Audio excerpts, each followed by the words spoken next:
ದಂಡಕಾರಣ್ಯಗಳ ಮಧ್ಯೆ ಮರೆಯಾಗಿ ಹೋಗಿರುವ ಅದೆಷ್ಟೋ ಕೋಟೆ ಕೊತ್ತಲಗಳನ್ನ ಹುಡುಕಿ ಹೊರಟವನ ಮುಂದಿದ್ದ ಕೋಟೆಗಳೆಲ್ಲವೂ ಬೆಟ್ಟ ಗುಡ್ಡಗಳ ತುತ್ತ ತುದಿಯಲ್ಲಿ ಸುರಕ್ಷಿತ ಜಾಗಗಳನ್ನ ಹುಡುಕಿ ಕಟ್ಟಲ್ಪಟ್ಟಿತ್ತು. ಅದೇ ರೀತಿ ಇಂದು ಸಿಕ್ಕಿರೋ ಸೋಂದೆ ಅರಸರು ಆಳಿರೋ ಈ ಕೋಟೆ ಶಾಲ್ಮಲಾ ನದಿ ಸುತ್ತುವರಿದು ದ್ವೀಪದಂತಾಗಿದ್ದ ಜಾಗದಲ್ಲಿ ಅಳಿದೋದ ಅವಶೇಷಗಳನ್ನ ಹೊತ್ತು ನಿಂತಿತ್ತು. ನೂರಾರು ವರ್ಷಗಳ ಹಿಂದೆ ಕಟ್ಟಿದ ಈ ಕೋಟೆ ಕ್ರಮೇಣ ನಾಶವಾಗಿ ಅಲ್ಪ ಸ್ವಲ್ಪ ಕುರುಹುಗಳು ಉಳಿದಿತ್ತು. ಆಂಜನೇಯ ಮತ್ತು ಹುಲಿಯಪ್ಪನಿಗೆ ನಮಸ್ಕರಿಸಿ ಹೊರಟವನ ಮುಂದೆ ರಕ್ಷಣೆಗೆ ಬಳಸಿದ್ದ ಒಂದಷ್ಟು ಪಿರಂಗಿಗಳನ್ನ ಸಂರಕ್ಷಿಸಿಟ್ಟಿದ್ದ ಜಾಗವಿತ್ತು. ಅದೆಷ್ಟೋ ಶತ್ರುಗಳ ದಾಳಿಯನ್ನ ಎದುರಿಸಿದ ಕಥೆಯನ್ನ ಹೇಳುತ್ತಿದ್ವು ಈ ಪಿರಂಗಿಗಳು. ಅಲ್ಲಿದ್ದ ಕಲ್ಲಿನ ನ್ಯಾಯಪೀಠದ ಮೇಲೆ ಕೂತು ನ್ಯಾಯ ತೀರ್ಮಾನಗಳನ್ನು ಮಾಡುತ್ತಿದ್ರು ಈ ಸೋಂದೆಯ ದೊರೆಗಳು. ಅದೇ ಆವರಣದಲ್ಲಿದ್ದ 16ನೇ ಶತಮಾನದಲ್ಲಿ ನಿರ್ಮಾಣವಾದ ಶೈವ ದೇವಾಲಯದ ಕಡೆಗೆ ದೃಷ್ಟಿ ಹರಿಸಿ ನನ್ನ ಪ್ರಯಾಣ ಅಡವಿಯೊಳಗೆ ಅಡಗಿ ಹೋಗಿರುವ ಈ ಕೋಟೆಯ ಅಳಿದುಳಿದ ಅವಶೇಷಗಳನ್ನು ಹುಡುಕಿ ಹೊರಟಿತ್ತು.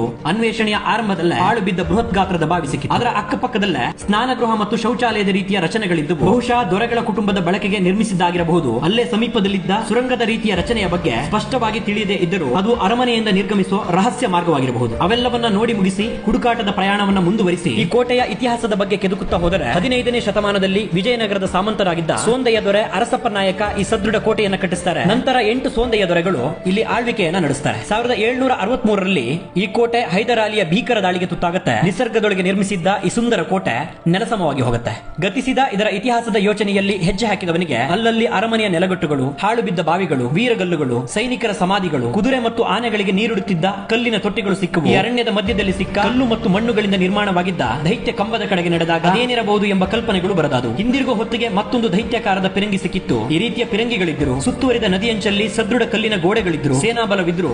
ಒಂದು ದಿನ ಈ ಕೋಟೆ ಆ ಹೈದರಲಿಯ ದಾಳಿಗೆ ತುತ್ತಾಗಲೇಬೇಕಾಯ್ತು. ಪ್ರತಿ ಕೋಟೆಗಳ ಕಡೆಗಿನ ಪ್ರಯಾಣದಲ್ಲಿ ದಾಳಿ ದಂಡಯಾತ್ರೆಗಳಿಗೆ ತುತ್ತಾದ ಅವುಗಳ ಕಥೆಗಳನ್ನ ತಿಳಿದು ಬೇಸರವಾಗುತ್ತೆ. ಫಾಲೋ ಮಾಡ್ಕೊಳ್ಳಿ, ಮತ್ತಷ್ಟು ಕನ್ನಡ ನಾಡಿನ ಐತಿಹಾಸಿಕ ತಾಣಗಳ ರೋಮಾಂಚನಕಾರಿ ಕಥೆಗಳು ನಿಮ್ ಮುಂದೆ ಬರುತ್ತೆ.